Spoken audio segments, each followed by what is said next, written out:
Good morning Ram. Good morning Chandini. So வந்து நம்ம தினந்தோறும் பார்த்தீங்கன்னா வந்து நிறைய பேரை மீட் பண்ணுறோம், நிறைய யூனிக்கான பர்சனாலிட்டிலாம் வந்து மீட் பண்ணுவோம் இல்லையா? நம்ம ஃப்ரெண்ட்ஸாக இருக்கட்டும், இல்லை ஃபேமிலி ரிலேஷன் யாரோனா இருக்கட்டும். ஸோ இந்த கேரக்டர் இருந்தால் அந்த ஆள் எனக்கு ரொம்ப பிடிச்சிருக்கும் அப்படின்னு நீங்கள் சொல்வீங்கன்னா அது யாராக இருக்கும்? அதான் நீங்களே சொல்லிட்டீங்களா, அதாவது இப்போ யூனிக் அப்படின்னு ஒரு வேர்ட் சொன்னீங்க இல்லையா? இப்போ வந்து ஒரு 10 பேர் இருக்காங்க வச்சுக்கோங்களேன். அதில் ஒருத்த மட்டும் டிஃப்ரெண்ட்டாக யோசிப்பான், அவன் மட்டும் தனியாக தெரிவான். அவன் ட்ரெஸ்ஸிங்ல இருந்து அவனை கேரி பண்ணுற விதமாக இருக்கட்டும், 10 பேரில் அவன் மட்டும் தனியாக தெரிவான். ஸோ அது மாதிரி ஒரு யூனிக் திங்கிங், ஒரு டிஃப்ரெண்ட்டாக தன்னை வந்து ப்ரொஜெக்ட் பண்ணும் அப்படின்னு நினைக்கிறவங்க வந்து எனக்கு ரொம்ப பிடிக்கும். ஐ திங்க் அந்த யூனிக்கான பர்சனாலிட்டி நீங்கள் தான் ராம். ஏன்னா ரொம்ப யூனிக்காக வந்து ஆன்சர் கொடுத்துருங்க. யூஸ்வலாக எல்லாட்டி கேட்டால் ஜோயிலாக இருக்கவங்க பிடிக்கும், ஹெல்பிங் மைண்ட் இருக்கவங்க பிடிக்கும், ஃப்ரெண்ட்லியாக இருக்கவங்க பிடிக்கும், இந்த மாதிரிலாம் சொல்லுவாங்க. பட் யூனிக்காக இருக்கிறவங்களே எனக்கு ரொம்ப பிடிக்கும் அப்படின்னு சொல்லியிருக்கீங்க. ஸோ யூனிக்கான பர்சனாலிட்டி நீங்கள் தான். தேங்க்யூ. அந்த குழந்தையே நீங்கள் தான். Thank you so much. அது காரணம் வந்து நீங்க கேட்ட கேள்வி எப்படி என்னோட பெர்செப்ஷன் வந்து நான் சொல்றதுக்கு ஒரு சான்ஸ் கொடுத்தீங்க பாத்தீங்களா? அதனால என்னோட யூனிக்னஸ் தெரிஞ்சது அப்படின்னு சொல்லலாம். சோ உங்களுக்கு தான் நான் தேங்க்ஸ் சொல்லணும். Okay, so with that note நம்ம இன்னைக்கான புத்தம் புது காலை வணக்கம் சொல்லிடலாமா? சொல்லிடலாம். நேயர்கள் அனைவருக்கும் புத்தம் புது காலை வணக்கம்.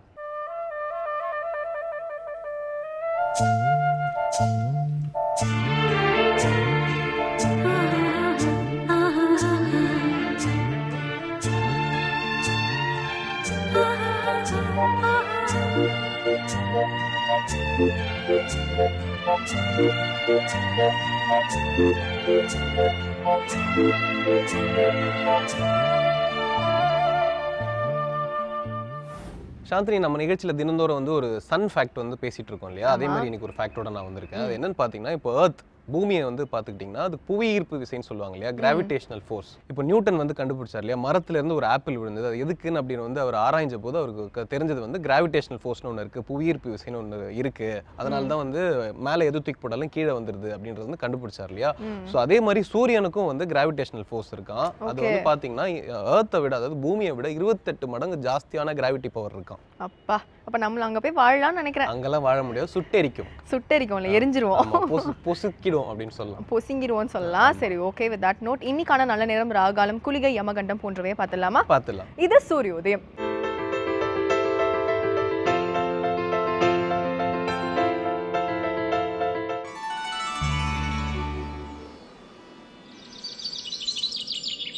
இன்று 7/10/2015 புதன்கிழமை, மன்மத வருடம் புரட்டாசி மாதம் 20ஆம் தேதி.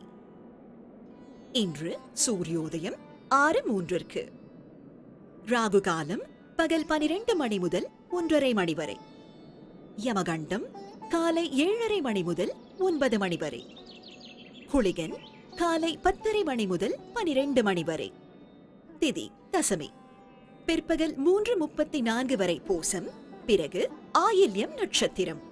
நல்ல நேரம் என்னும் சுபவோரைகள் காலை 6 மணி முதல் 8 மணி வரை, 9 மணி முதல் 10 மணி வரை, பகல் 12 மணி முதல் 3 மணி வரை, மாலை 4 மணி முதல் 5 மணி வரை. சித்த யோகம் கூடிய சுபதினம். இன்று தனுசு ராசிக்கு சந்திராஷ்டமம். சுராம், உலகத்திலே ரொம்ப அழகான ஒரு விஷயம் அப்படின்னா நான் இதுதான் சொல்வேன் அப்படின்னா என்ன சொல்வீங்க? நான் ஒன்னு சொல்லட்டுமா? என்னது? கேள்வி கேட்கறது ரொம்ப ஈஸிங்க, பதில் சொல்றது ரொம்ப கஷ்டம். அதே எப்பவுமே என்ன கேள்வி கேக்குறீங்க? நீங்க சொல்லுங்க பார்க்கலாம். உலகத்திலே இது அழகான விஷயம். எதிர் கேள்வி கேட்கறானே, என்ன சொல்றது? ஓகே, உலகத்திலே ரொம்ப அழகான விஷயம் அப்படின்னா என்ன பொறுத்த வரைக்கும் ஏதாவது பூ சொல்வேன். சன்ஃப்ளவர் ரொம்ப அழகா இருக்கும் ராம். அப்புறம் குழந்தைங்கன்னா ரொம்ப அழகா இருக்கும்.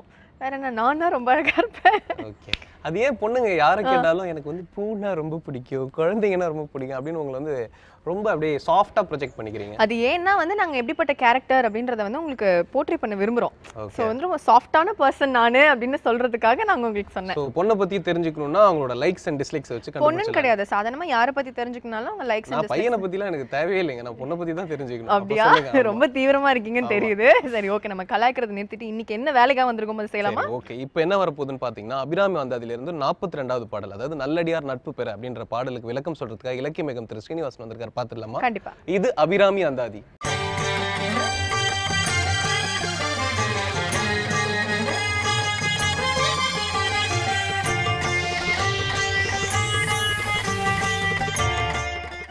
ஸ்ரீவித்யோபாசனாசக்தம் ஸ்ரீவித்யாபீடபூஷணம் ஸ்ரீவித்யாபினவம் வந்தே ஸ்ரீ கிருஷ்ணானந்த சர்க்குரு. அனைவருக்கும் இனிய காலை வணக்கம்.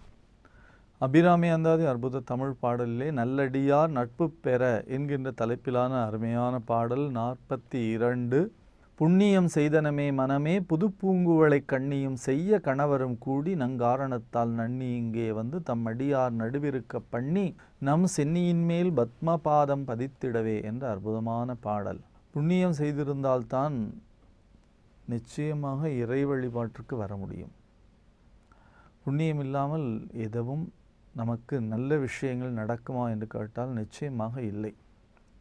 இப்போ புண்ணியம் பண்ணியிருக்க வேண்டும் என்று சொல்லி அவர் மனதை பார்த்து என்ன சொல்லுகிறார்? நீ புண்ணியம் செய்திருக்கிறாய். எதற்காக புண்ணியம் செய்திருக்கிறாய் என்று சொல்லுகிறார் என்று கேட்டால், புண்ணியம் செய்தனமே மனமே புது பூங்குவளை கண்ணியும் செய்ய கணவரும் கூடி நங்காரணத்தால்.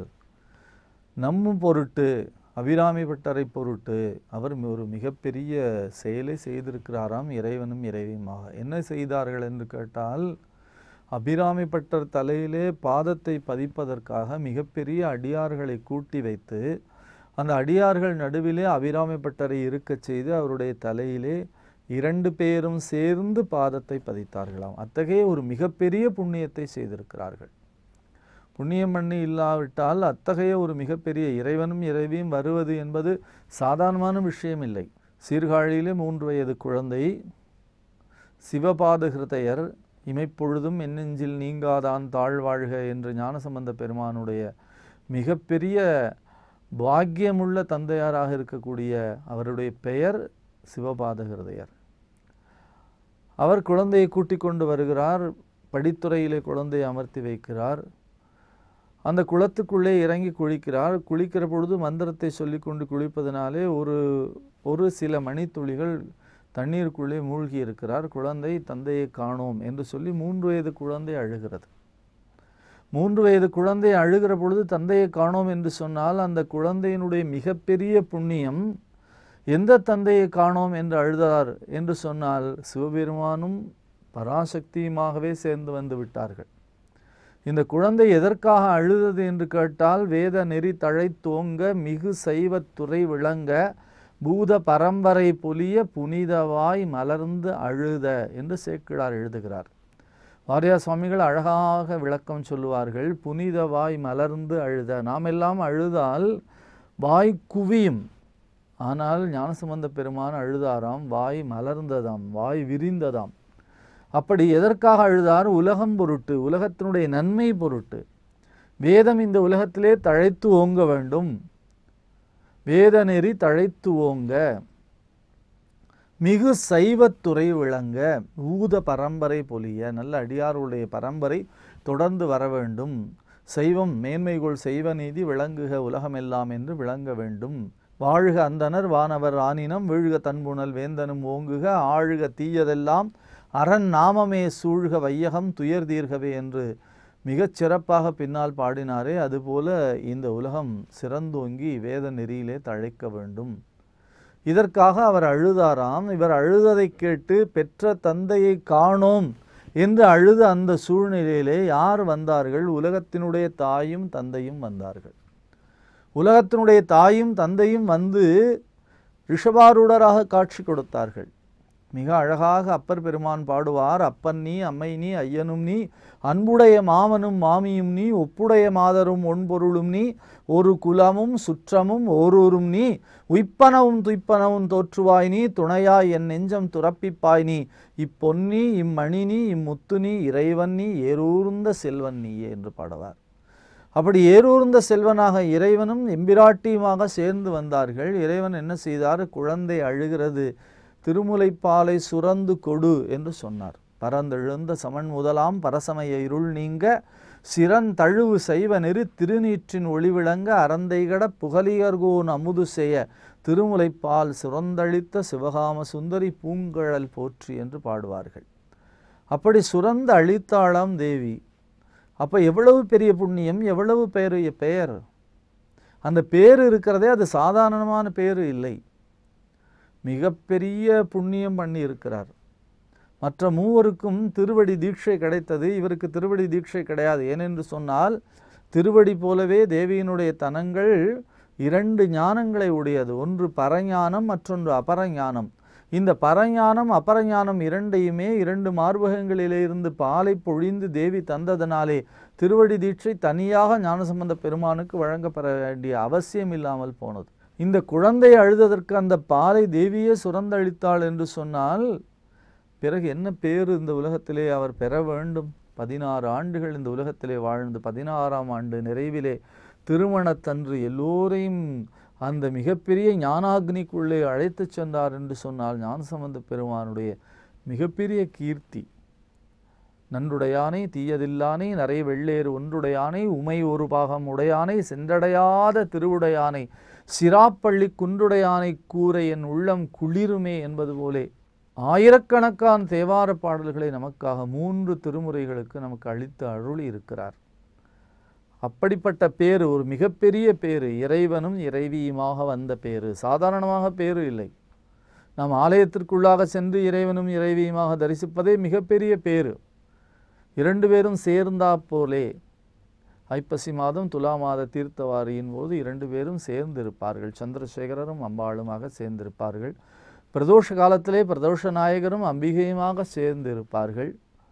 பஞ்சமூர்த்தி திருவுலாவிலே சோமாஸ்கந்தரும் தேவியுமாக நடுவிலே ஸ்கந்தரோடு சேர்ந்து இருப்பார்கள். அப்படி இறைவனும் இறைவியுமாக சேர்ந்து வந்து அருள்வாளித்தார்கள் என்று சொன்னால் அது மிகப்பெரிய பேர். ஆகையினாலே மனதை பார்த்து சொல்லுகிறார், புண்ணியம் செய்தனமே மனமே. யார் வந்தார்கள்? புது பூங்குவளை கண்ணியும். திருவாசகம் சொல்லும் குவளை கண்ணி கூரன் காண்க அவளும் தானும் உடனே காண்க என்று திருவாசகம் பேசும். புது பூங்குவளை கண்ணி, அப்பொழுது பூத்த அப்பொழுது அலர்ந்த அற்புதமான குவளை மலர் போன்ற தேவியினுடைய திருக்கண்கள். புது பூங்குவளை கண்ணியும் செய்ய கணவரும். எம்பெருமான் எப்படி இருக்கிறாராம்? சிவன் எனும் செம்மேனி உடைய எம்பெருமான் என்று தேவாரம் சொல்லும். அப்படி சுவாமி செக்கச்சிவேல் என்று இருப்பாராம். அப்படி செம்மையாக இருக்கிறார் என்று சொன்னால் சிவப்பு மட்டுமல்ல, அவருடைய தன்மை, அவருடைய பேரருள், அவருடைய ஆற்றல், அவருடைய மிக உயர்ந்த கீர்த்தி, அவருடைய காருண்யம், அவருடைய கண்கள் பொழியக்கூடிய கருணை, அவர் இதயத்திலே இருக்கக்கூடிய மிகப்பெரிய இரக்கம், இவையெல்லாம் அவருடைய செம்மையை சொல்லும். அவன் சிவப்பு திருமேனி உடையவன் மட்டுமல்ல, அவனுடைய அழகும் அத்தகையதாக இருப்பதனாலே எம்பிரானும் எம்பிராட்டியும் பவளக்கொடியில் பழுத்த செவ்வாயும் பனிமுறுவல் தவளத் திருநகையும் துணையா எங்கள் சங்கரனை என்று பார்த்தோமே, அதுபோல இருவரும் ஒருவராக சொல்லும் பொருளும் என நடமாடும் நின் துணைவருடன் புல்லும் பரிமளப் பூங்கொடி என்று சொன்னாரே, அதுபோல சுடரும் கலைமதி துன்றும் ஜடைமுடி குன்றில் ஒன்றி படரும் பரிமள பச்சை குடியை பதித்து நெஞ்சில் இடரும் தவிர்த்து என்று சொன்னாரே, அதுபோல இறைவனும் இறைவியுமாக எம்பிரானும் எம்பிராட்டியுமாக சேர்ந்து வந்தார்களாம். சேர்ந்து வந்து மிகப்பெரிய பேற்றினை அபிராமி பட்டருக்கு வழங்கினார்கள். அப்படி இருவரையும் சேர்ந்து வழிபாடு செய்வது, அம்மையும் அப்பனுமாக வழிபாடு செய்வது என்பது நேருக்கு நேராக தன்னுடைய புறக்கண்களாலே தரிசித்த பேர் அபிராமி பட்டருக்கு கிடைத்ததனாலே தான் சொல்லுகிறார், புண்ணியம் செய்தனமே மனமே புது பூங்குவளை கண்ணியும் செய்ய கணவரும் கூடி நங்காரணத்தால். யாருக்காக வந்தார் என்று சொன்னால் எனக்காக பிரத்யேகமாக வந்தார்கள். வேறு ஏதோ ஒரு விசேஷத்துக்கு வந்துட்டு இவங்க வீட்டுக்கு வர்றதில்லை. வேறு யாரோ ஒரு அடியாரை தரிசனம் கொடுத்து விட்டு இங்கே வந்து பார்க்கவில்லை. அபிராமி பட்டருக்காகவே இருவரும் மேலே இருந்து இறங்கி கீழே வந்தார்கள். வந்து என்ன செய்தார்கள்? மிகப்பெரிய முத்திரையை பதித்தார்கள், மிகப்பெரிய பாக்கியத்தை தந்தார்கள். இந்த உலகத்திலே யாரும் பெற முடியாத பேர் அதிசயத்தை இந்த உலகத்திலே அபிராமி பட்டருக்கு நிகழ்த்தினார்கள் என்று சொன்னால் என்ன அதிசயம் என்பதை தொடர்ந்து சிந்திப்போம். நாளை சந்திப்போம். நன்றி, வணக்கம். சாந்தினி, தி சீக்ரெட் அப்படின்னு ஒரு புக் இருக்கு, அதை பத்தி ஏதாவது கேள்விப்பட்டிருக்கீங்களா? சத்தியமா இல்ல ராம், என்ன நீங்களே சொல்லிருங்க. ஓகே, ராண்டா பைன் அப்படின்றவர் வந்து இந்த புக் எழுதியிருக்காரு. அது என்னன்னு பாத்தீங்கன்னா விஷுவலைசேஷன். அதுக்கு வந்து ஒரு பவர் இருக்கு. இப்போ நம்ம எல்லாருக்குமே வந்து ட்ரீம் இருக்கும் இல்லையா, நம்ம இப்படி ஆகணும் அப்படி ஆகணும்ட்டு. பட் நிறைய பேர் பண்ற தப்பு என்ன அப்படின்னா, நம்ம வந்து ஃபியூச்சர்ல எப்படி இருக்கணும், இன்னும் ஒரு 10 வருஷத்துல நம்ம எப்படி இருக்கணும் அப்படின்னு வந்து டைம் பயங்கரமா போஸ்ட்போன் பண்ணி நான் யோசிச்சு பார்ப்போம். பட் இந்த புக்ல என்ன எழுதியிருக்கு அப்படின்னா, இப்போ நீங்க வந்து ஒரு ஆக்டர் ஆகணும் அப்படின்னு நினைக்கிறீங்க வச்சுக்கோங்களேன், நான் ஆல்ரெடி ஆக்டர் ஆயிட்டேன் அப்படின்னு வந்து உங்க ட்ரீம் பத்தி சொல்ற மாதிரி ஏன் ட்ரீம் அப்படின்னு வச்சுக்கோங்களேன், ஆல்ரெடி ஆக்டர் ஆயிட்டேன். விஷுவலைஸ் பண்ணி பார்த்துக்கிட்டே இருக்கணும். இப்போ நான் ஒரு ஆக்டராக இருந்தால் எப்படி இருப்பேன், நான் ஒரு ஈவெண்ட்டில் போய் நான் வந்து ஸ்பீச் கொடுக்குறது, ஒரு தேட்டரில் என்னோட ஃபஸ்ட் டே ப்ரிவ்யூ பார்க்குறது, புரியுதுங்களா? ஸோ அது மாதிரி விஷுவலைஸ் பண்ணி பார்த்தோன்னா அந்த விஷுவலைசேஷன் பவரே வந்து நம்மளை வந்து அந்த ரியாலிட்டி கொண்டு போவோம் அப்படின்றத அந்த புக்கில் வந்து சொல்லியிருப்பாங்க. அதனால ஒருத்தவங்களும் வந்து நம்ம வந்து மோட்டிவேட் பண்ணிக்கணும். நம்ம வந்து என்னதான் ஆக போகிறோம் அதில் டவுட் இல்லாமல் நம்ம இது ஆயிட்டோம் அப்படின்னு வந்து கான்ஃபிடென்ட்டாக இருக்கணும் அப்படின்றத அந்த புக்கில் வந்து சொல்லியிருப்பாங்க. ஸோ இந்த புக்கில் எழுதியிருக்க மாதிரி ஆக்சுவலாக ஒருத்தவங்க வாழ்ந்திருக்காங்க. அவங்க பேர் மார்க்கிட்டா, குக்கி கேர்ள் அப்படின்னு சொல்லுவாங்க. இவங்க ஆக்சுவலி ரொம்ப குட்டியாக இருக்கும் போது வேர்ல்ட் டூர் போகணும் அப்படின்னு ரொம்ப ஆசைப்பட்டிருக்காங்க. ஸோ அதை ஆக்சுவலி விஷுவலைஸ் பண்ணி அடைஞ்சும் இருக்காங்க. அது எப்படின்னு சொல்றதுக்காக மிஸ்ஸஸ் நளினி சம்பத்குமார் காத்துட்டு இருக்காங்க. பார்த்துடலாமா? பார்த்துடலாம். இது கனவு மெய்ப்பட.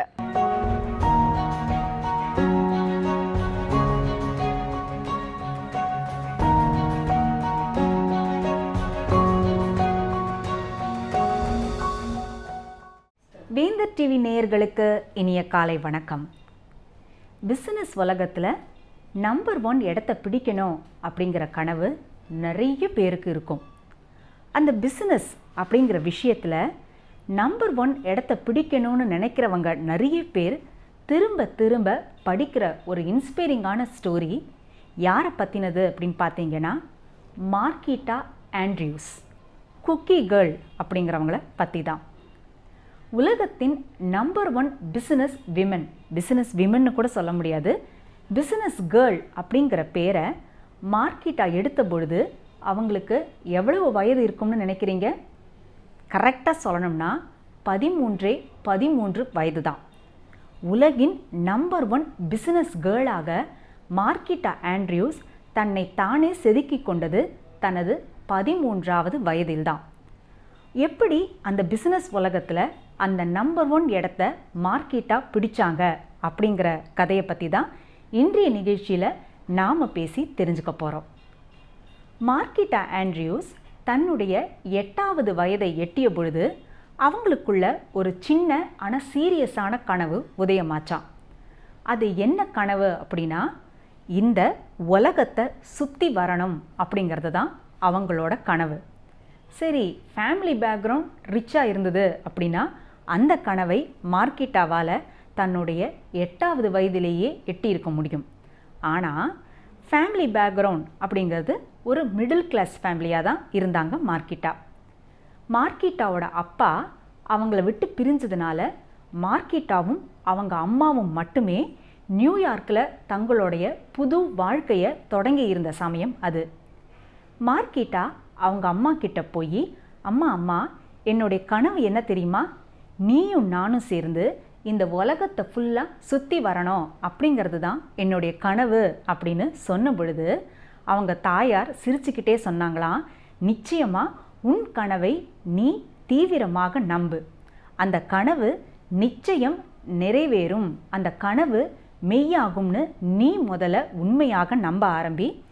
நான் உன்னை கஷ்டப்பட்டு நல்ல ஸ்கூலில் படிக்க வச்சு நான் அந்த ஸ்கூலிங்கை உனக்கு நல்லபடியாக கொடுக்குறேன், நல்ல மார்க் ஸ்கோர் பண்ணி நீ ஒரு நல்ல காலேஜில் சேர்ந்து உன்னுடைய கிராஜுவேஷனை முடிச்சிட்டேன்னா நிச்சயமாக உன்னுடைய கனவு நிறைவேறும் அப்படின்ட்டு சொன்னாங்களாம். சொன்னது மட்டும் அல்லாமல் நியூயார்க்கில் இருந்த ஒரு ஹோட்டலில் அவங்க வெயிட்ரஸாக சேர்ந்து எக்ஸ்ட்ரா டைம் ஓவர் டைமாக ஒர்க் பண்ணி மார்க்கிட்டாவோட அந்த ஸ்கூலிங் அந்த படிப்பிற்காக அதிக அளவு சம்பளத்தையும் அவங்க மொள்ள சம்பாதிக்க ஆரம்பித்தாங்களாம். மார்க்கிட்டாக்குள்ளே இருந்த கனவு மட்டும் டெய்லி மார்க்கிட்டா புதுப்பிச்சுக்கிட்டே இருந்தாங்க. என்னது என்னோட கனவு, இந்த உலகம் முழுக்க நானும் என் அம்மாவும் சுற்றி பார்க்கணும் அப்படின்றது தான் என்னோட கனவு அப்படின்னு டெய்லி அந்த கனவை திரும்ப காண ஆரம்பித்தாங்களாம் மார்க்கிட்டா.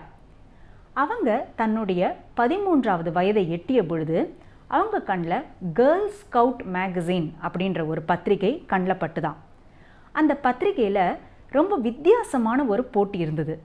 என்ன அந்த போட்டி அப்படின்னா, யார் அதிக அளவு இந்த கேர்ள் ஸ்கவுட் குக்கீஸை விற்கிறாங்களோ அவங்களுக்கும் அவங்க குடும்பத்தை சேர்ந்த இன்னொரு நபருக்குமா 2 பேர்களுக்கு உலகத்தை சுற்றி பார்க்கறதுக்கான ஃப்ரீ ஃப்ளைட் டிக்கெட் கிடைக்கும் அப்படிங்கிறது தான் அந்த போட்டியும் அந்த போட்டிக்கான பரிசும்.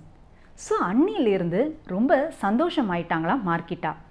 நாம் கனவு கண்டுக்கிட்டே இருந்தோம், அந்த கனவு நனவாவதற்கான ஒரு அருமையான வாய்ப்பு நமக்கு கிடைச்சிருக்கு. ஸோ இன்னிலிருந்து நாம் என்ன செய்யலாம், அந்த கேர்ள் ஸ்கவுட் குக்கீஸை நாம் விற்க ஆரம்பிப்போம் அப்படின்னு சொல்லி ரொம்ப மும்முரமாக அந்த குக்கீஸ் விற்பனையில் ரொம்ப சந்தோஷமாக குதூகலத்தோட இறங்க ஆரம்பிச்சிட்டாங்களாம் மார்க்கெட்டா. சேல்ஸ்னால் அது எப்படி பண்ணணும், எங்கேருந்து ஆரம்பிக்கணும், அந்த சேல்ஸில் இருக்கக்கூடிய நுணுக்கங்கள், மார்க்கெட்டிங் ஸ்ட்ராட்டஜி, கம்யூனிகேஷன் ஸ்கில்லு எதுவுமே மார்க்கெட்டாக்கு அப்போ தெரியாது. அவங்களுக்கு ஜஸ்ட் அப்போது 13 வயசு தான் இருந்தது. மார்க்கெட்டா இந்த சேல்ஸ் கேர்ளாக மாறி குக்கீஸ் பேக்கை கையில் எடுத்துகிட்டு போகும்பொழுது மார்க்கெட்டாவோட உறவுக்கார பெண்மணி என்ன சொன்னாங்களாம், ரொம்ப நல்ல விஷயம் தொடங்கியிருக்க மார்க்கெட்டா, ஆனால் ஒரே ரெண்டு சின்ன விஷயங்களை மாத்திரம் நீ இதில் கடைப்பிடிக்கணும். உன்னுடைய பிஸ்னஸ் சக்ஸஸ் ஆகணும் அப்படின்னா நீ முதல்ல செய்ய வேண்டியது பிஸ்னஸ் யூனிஃபார்மில் போய் உன்னுடைய சேல்ஸ் வேலைகளை நீ துவக்கணும். அடுத்தது உன்கிட்ட இருந்து கஸ்டமர்ஸ் நீ விற்கிற அந்த குக்கீஸை வாங்கிக்கிட்டாலும் சரி வாங்கலைனாலும் சரி அவங்களுக்கு உன்னுடைய பதில் என்பது புன்னகையான முகமாக தான் இருக்கணும். உன்கிட்ட இருந்து குக்கீஸை வாங்கினவங்களுக்கு புன்னகையை பதிலாக கொடுப்பது, உன்கிட்ட இருந்து குக்கீஸை யாரும் வாங்கலை இல்லை வேண்டாம் அப்படின்னு சொன்னாங்கன்னா அவங்கள பார்த்து மூஞ்சியை காட்டுவது, இந்த மாதிரிலாம் செய்யாமல் யூனிஃபார்மையும் புன்னகையும் விடாமல் நீ இந்த சேல்ஸில் தொடர்ந்து பிடிச்சிக்கிட்டேன்னா உனக்கு நிச்சயமாக வெற்றி வாய்ப்புகள் வரும்னு அந்த உறவுக்கார பெண்மணி சொன்னாங்களாம். உடனேயே வேலையில் இறங்கிட்டாங்க மார்க்கெட்டா. ஒரு சில மாதங்களிலேயே மார்க்கெட்டா விற்று தீர்த்த அந்த குக்கீஸ் பாக்ஸின் அளவுகள் எவ்வளோன்னு பார்த்தீங்கன்னா 32,000 குக்கீஸ் பாக்ஸுகள். யாருமே செய்ய முடியாத சாதனை அது. தனது கனவின் மீது தீவிரமான வெறி மார்க்கெட்டாக்கு இருந்தது மட்டுமே தான் அவங்க இந்த வெற்றி எனும் இடத்தை பிடிப்பதற்கு மூல காரணமாக இருந்தது. இந்த கதையோட கிளைமேக்ஸை நீங்கள் ரொம்ப நல்லா யூகிச்சிருப்பீங்க. நிச்சயமாக நீங்கள் யூகிச்சது எல்லாமே கரெக்டு தான். மார்க்கெட்டாக்கு தான் அந்த போட்டியில் பரிசு கிடச்சிது. அவங்க கண்ட கனவு நனவாவது போல் அவங்க அம்மாவோட உலகம் முழுக்க சுற்றிட்டு தான் வந்தாங்க. இந்த கதையில் மார்க்கெட்டா கையாண்ட வழிமுறைகள் என்னென்ன அப்படின்னு பார்த்தீங்கன்னா, முதல் வழிமுறை பி போல்ட், தைரியமாக இருப்பது. சைக்கலாஜிக்கலாக என்ன சொல்லுவாங்க அப்படின்னா, நாம் எல்லாருமே 2 விஷயங்களை எல்லாருமே கடைப்பிடிக்கிறோம் டெய்லியே. என்ன அப்படின்னா, மற்றவர்களிடம் இருந்து எதிர்பார்க்கிறோம், அடுத்தது புறக்கணிப்புகளுக்காக பயப்படுகிறோம். மற்றவர்களிடம் இருந்து என்னெல்லாம் எதிர்பார்க்கிறோம்? நாம் செய்யும் செயல்கள், நாம் சொல்லும் சொற்கள், இல்லை பிஸ்னஸ் பீப்புளாக இருந்தாங்க அப்படின்னா தாங்கள் விற்கும் பொருட்கள், இதை எல்லாமே மற்றவர்கள் ஏற்றுக்கணும் அப்படின்னு நாம் எதிர்பார்க்கிறோம். நாம் பயப்படுறது எந்த விஷயத்துக்காக? மற்றவர்கள் நம்மை புறக்கணித்து விடுவார்களோ, அந்த ரிஜெக்ஷன், அதை நினச்சி தான் நாம் எல்லாருமே நிறைய சமயங்கள் பயப்படுறோம். மார்க்கெட்டாவோட வெற்றியின் ரகசியம் என்ன அப்படின்னு பார்த்தீங்கன்னா, அவங்க யார்கிட்டையுமே எதையுமே எதிர்பார்க்கவும் இல்லை, புறக்கணிப்புகளை நினச்சி பயப்படவும் இல்லை. எந்த விதமான எதிர்பார்ப்பும் இல்லாமல், எந்த விதமான பயமோ சந்தேகமோ குழப்பமோ இல்லாமல், என் கனவை நான் அடைஞ்சு தீரணும், அதற்கான வழிமுறையாக இந்த குக்கீஸ்களை நான் விற்கணும் அப்படிங்கிற ஒரே வெறியோட மார்க்கெட்டா செயல்பட்டாங்க.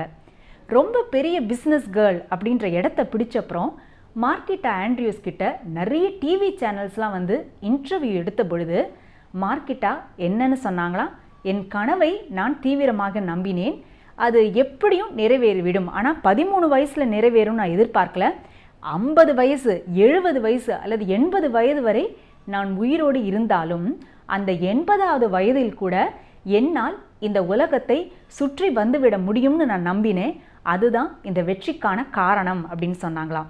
உங்கள் சக்ஸஸ் ஃபார்முலா என்ன அப்படின்னு கேட்ட பொழுது சிரிச்சுக்கிட்டே மார்க்கெட்டா சொன்னாங்களாம், நான் ஒவ்வொரு வீட்டு கதவையும் தட்டும் பொழுது முதல்ல அவங்கக்கிட்ட ஒரு $30,000 கேர்ள்ஸ் ஸ்கவுட்ஸ்க்காக டொனேட் பண்ண முடியுமான்னு கேட்பேன். $30,000 அப்படின்னு அவங்க ரொம்ப அதிர்ச்சியோட கேள்வி கேட்ட பொழுது, சரி அவ்வளோலாம் வேண்டாம், ஒரு 2 பாக்ஸ் இந்த குக்கீஸை வாங்கிக்கிறீங்களா அப்படின்னு கேட்பேன். ஸோ அதை கேள்வியை கேட்டுட்டு அவங்க சிரிச்சுக்கிட்டே 10 பாக்ஸ் 20 பாக்ஸஸ்ன்னு வாங்க ஆரம்பிச்சிடுவாங்க அப்படின்ட்டு சொன்னாங்களாம். நாம் நம்மை நம்பும் பொழுது, நம் ஆற்றலையும் திறமையையும் நம்பும் பொழுது, நம் கனவு நனவாகும்னு நம்பும் பொழுது கடவுள் அந்த கனவு நனவாவதற்கான அத்தனை வாய்ப்புகளையும் நிச்சயம் நமது வாழ்க்கையில் சேர்ப்பார் என்கிற ஒரு நம்பிக்கை ததும்பும் கதையை தான் மார்க்கிட்டா ஆண்ட்ரீஸோட கதை நமக்கு சொல்லி கொடுக்குது இல்லையா? தம் கனவை நம்புபவர்களுக்கு எதுவும் சாத்தியமே அப்படின்னு சொல்கிறதுக்கு ஒரு அழகான கதை ஒன்று சொல்லுவாங்க. அது என்ன அப்படின்னா, கடலோரம் இருந்த ஒரு மரத்தின் உச்சியில் ஒரு குருவி தன்னோட கூட்டை கட்டித்தான். திடீர்னு ஒரு நாள் அடித்த அந்த சூறாவளி காற்றின் வேகத்தில் அந்த குருவிகள் கட்டிய கூடு என்பது கீழே விழுந்து அந்த கடற்கரையோரம் விழுந்து உடஞ்சிடுச்சான். இன்னும் கொஞ்ச நாளில் அந்த கூட்டில் இருக்கும் அந்த முட்டையிலிருந்து தன்னுடைய குழந்தைகள் எல்லாம் வெளிவரப்போகுது அப்படின்னு அந்த தாய்க்குருவியும் தந்தை குருவியும் ஆர்வமோடு எதிர்பார்த்துட்டு இருந்த சமயத்தில் எதிர்பாராத விதமாக வீசிய சூறாவளி காற்றில் அந்த கூட்டு கீழே போய் விழுந்துடுச்சான். ஆனாலும் அந்த தந்தை குருவி என்னன்னு சொல்லித்தான், ஓகே நாம் முயற்சி பண்ணுவோம், என்னன்னு நம்முடைய அழகால் இந்த கடல் நீரை கொத்தி கொத்தி அந்த கடல் நீரை முண்டு தூரத்தில் இருக்கக்கூடிய வேறு ஒரு கடலில் கொண்டு போய் இந்த நீரை நாம் சேர்த்துக்கிட்டே இருப்போம். நாம் தொடர்ந்து பல மாதங்கள் இதே மாதிரி இந்த கடல் நீரை உறிஞ்சு கொண்டு போய் வேறு இடத்துல சேர்த்துட்டோம் அப்படின்னா ஒரு சில மாதங்கள்லேயே இந்த கடல் நீர் வத்திவிடும். அப்போ நம்முடைய கூட்டை நம்மளால் காப்பாற்ற முடியும், கூட்டில் இருக்கக்கூடிய அந்த முட்டைகளையும் நம்மால் காப்பாற்ற முடியும் அப்படின்னு அந்த தந்தை குருவி சொல்லித்தான். சரி அப்படின்னு சொல்லி தந்தை குருவியும் தாய் குருவியும் ஒவ்வொரு நாளுமே தினமும் ஒரு நிமிஷம் கூட அந்த ஓய்வே எடுத்துக்கொள்ளாமல் தங்களது அழகால் கடல் நீரை எடுத்து எடுத்து எடுத்து வேறு ஒரு இடத்தில் அந்த கடல் நீரை கொண்டு போய் கொட்டுற வேலையை செஞ்சுட்டே இருந்துதான். இது சாத்தியமா சாத்தியம் இல்லையா அப்படின்னு அந்த குருவிகள் திங்க் பண்ணவே இல்லை. அந்த குருவிகளின் கனவு என்னவாக இருந்தது? மேலிருந்து விழுந்த தங்களது அந்த கூட்டை, அந்த கூட்டிற்குள் இருக்கும் தங்களது அந்த முட்டைகளை காப்பாற்ற வேண்டும் அப்படிங்கிற ஒரே கனவு தான் அந்த குருவிகளுக்குள்ளே இருந்தது. ஒரு முனிவர் அந்த கடற்கரையோரமாக நடந்து வந்துட்டே இருந்தாராம். இந்த 2 குருவிகளும் என்ன இப்படி அழகால என்னத்தையோ எடுத்துகிட்டு போய் கொட்டுறதே அப்படின்றத கொஞ்ச நேரம் பார்த்துட்டே இருந்தாராம். உடனே அவருக்கு தன்னுடைய ஞான திருஷ்டியால் தெரிஞ்சுதான் இந்த 2 குருவிகளும் அந்த கடற்கரையோரம் விழுந்திருக்கிற தங்களுடைய கூட்டை காப்பாற்றுறதுக்காக தான் அந்த கடல் நீரை கொஞ்சமாக உறிஞ்சி எடுத்துகிட்டு போயிட்டுருக்கு அப்படின்றது அவரோட ஞான திருஷ்டியில் தெரிஞ்சுதான். அது மட்டும் அவருக்கு தெரியலையா, அந்த குருவிகள் இந்த மாதிரி இந்த அழகால நீரை எடுத்துகிட்டு போய் கொட்டிகிட்டே இருந்தோம்னா சில நாட்கள்லேயே அந்த கடல் நீர் என்பது கொஞ்சம் கொஞ்சமாக உள்வாங்க ஆரம்பிச்சிடும் அப்படின்னு நம்புறதையும் அந்த முனிவர் பார்க்க ஆரம்பித்தாராம் ஞான திருஷ்டியில். உடனே அவர் என்ன பண்ணார், தன்னுடைய தவ வலிமையை பயன்படுத்தி அந்த கடல் நீரை உள்வாங்க செஞ்சாராம். இந்த குருவிகள் அழகால நீரை கொண்டு போய் வேறு இடத்துல கொட்டிட்டு வந்து பார்க்கும் பொழுது கடல் நீர் கொஞ்சம் உள்வாங்கி இருந்ததாம். அதனால் அவங்க நினச்சபடியே அந்த கூட்டை அந்த குருவிகளால் காப்பாற்ற முடிந்ததாம். குருவிகளுக்கு முனிவர் தான் தனது தவ வலிமையால் கடல் நீரை உள்வாங்க செஞ்சாருன்றது தெரியாது. அந்த குருவிகள் என்னன்னு நினச்சது, நாம் கண்ட கனவு நனவாகி விட்டது, தொடர் முயற்சியில் நாம் இறங்கும் பொழுது கடவுள் அந்த முயற்சிக்கான பரிசை நிச்சயம் தருவார் அப்படிங்கிறத தான் இந்த கடல் குருவியின் கதையும் நமக்கு சொல்லுது. குக்கிகளான மார்க்கிட்டா ஆண்ட்ரியூஸின் கதையும் நமக்கு சொல்லுது. நிறைய கனவுகளை நாமும் காண ஆரம்பிப்போம். அந்த கனவுகள் எல்லாம் நிச்சயம் நிறைவேறும் என்ற நம்பிக்கையுடனும் ஒவ்வொரு நாளுமே நாம் வாழ்க்கையில் செயல்பட ஆரம்பிப்போம். மீண்டும் ஒரு இன்ட்ரெஸ்டிங்கான இன்ஸ்பைரிங்கான கதையோடு உங்கள் அனைவரையும் அடுத்த நிகழ்ச்சியில் சந்திக்கிறேன். அதுவரை நன்றி, வணக்கம். ராம், நம்ம தினந்தோறும் சாப்பிட்ற சாப்பாட்டில் பார்த்தீங்கன்னா உப்பு, புளிப்பு, துவர்ப்பு இந்த மாதிரிலாம் இருக்கு இல்லையா? ஸோ இதை எப்படி நம்ம கண்டுபிடிக்கிறோம் அப்படின்னு நினைக்கிறீங்க? எப்படின்னா நாக்கு தான், நாக்கில் வந்து டேஸ்ட் பட்ஸ் அப்படின்னு இருக்கு இல்லையா, அதில் வந்து கண்டுபிடிச்சிடலாம். ஓ மை காட், சரி. ஆனால் இந்த அளவு தான் எனக்கு இனிப்பு இருக்கணும், இந்த அளவு தான் காரம் இருக்கணும் அப்படின்னு நீங்கள் எப்படி டிசைட் பண்ணுவீங்க? நான் அறிவாளின்னு உங்கள்கிட்ட யாரும் தப்பாக சொல்லியிருக்காங்க. எனக்கு இப்படிலாம் கேள்வி கேட்டால் பதில் சொல்ல தெரியாது, நீங்களே சொல்லுங்க. ஆக்சுவலி வந்துட்டு நம்ம தினந்தோறும் சாப்பிடும் போதே வந்து நம்ம நாக்கு வந்து ஆக்சுவலி நமக்கு ஒரு சென்ஸ் இருக்குது. ஓகே, இவ்வளோ தான் இனிப்பு நம்ம எடுத்துக்க முடியும், இவ்வளோ தான் நம்மளால காரம் டாலரேட் பண்ணிக்க முடியும் அப்படின்னு நம்ம உடம்புக்கே தெரியும். ஸோ ஒவ்வொருத்தருக்கும் சில பேருக்கு பார்த்தீங்கன்னா காரம் நிறைய சாப்பிடுவாங்க, சில பேர் இனிப்பு நிறைய சாப்பிடுவாங்க. ஒரு இண்டிவிஜுவலுக்கும் வந்து டிஃபர் ஆகும். ஆமாம், டிஃபர் ஆகும். இப்போ ஹைதராபாத், ஆந்திர பிரதேஷ்லாம் பார்த்தீங்கன்னா நிறைய காரம் எடுத்துப்பாங்க. பிகாஸ் அவங்க கிளைமேட்டிக் கண்டிஷன்ஸ்க்கு அவங்க பாடிக்கு ஏற்ற மாதிரி வந்து அவங்க டாலரண்ட் லெவல் இருக்கும். ஸோ அந்த மாதிரி ஒருத்தருக்கும் வந்து டேஸ்ட் வந்து இண்டிவிஜுவலாக டிஃபர் ஆகும் இல்லையா? ஸோ அதே மாதிரி நம்ம டயட்டிஷியன் கூட சொல்லுவாங்க, உங்களுக்கு தேவையான உப்பு எடுத்துக்கோங்க, தேவையான இனிப்பு அளவு எடுத்துக்கோங்க, தேவையான காரம் போட்டுக்கோங்க அப்படின்னு. இதுதான் இந்த அளவுக்கு தான் நீங்கள் காரம் போடணும் அப்படின்னு சொல்லி யாருமே டிஃபைன் பண்ண மாட்டாங்க. எல்லாருக்கும் என்ன தேவையோ அதை எடுத்துக்கோங்க அப்படின்னு தான் சொல்லுவாங்க. பேசிக்கா என்ன சொல்ல வரீங்கன்னா, என்ன தேவையோ அதை கரெக்டா சாப்பிட்டு உடம்ப கரெக்டா வச்சுக்கோங்க அப்படின்னு ஆமா, சொல்றீங்க. அப்படிதான் சொல்ல வரேன். நீங்க வந்து பெரிய டயட்டிஷியன் ஆகிறதுக்கான தகுதி இருக்கு உங்களுக்கு. ஓகே, அடுத்து நம்ம நிகழ்ச்சியில் என்ன வரப்போகுது அப்படின்னு பார்த்தீங்கன்னா, மூலிகைகளை வச்சு நம்ம உடம்பை எப்படி ஆரோக்கியமா பார்த்துக்கிறது அப்படின்றத பத்தி சொல்றதுக்காக சித்த மருத்துவர் ராஜமாணிக்கம் வந்திருக்கார். பார்த்துடலாமா? கண்டிப்பா. இது மூலிகை மருத்துவம்.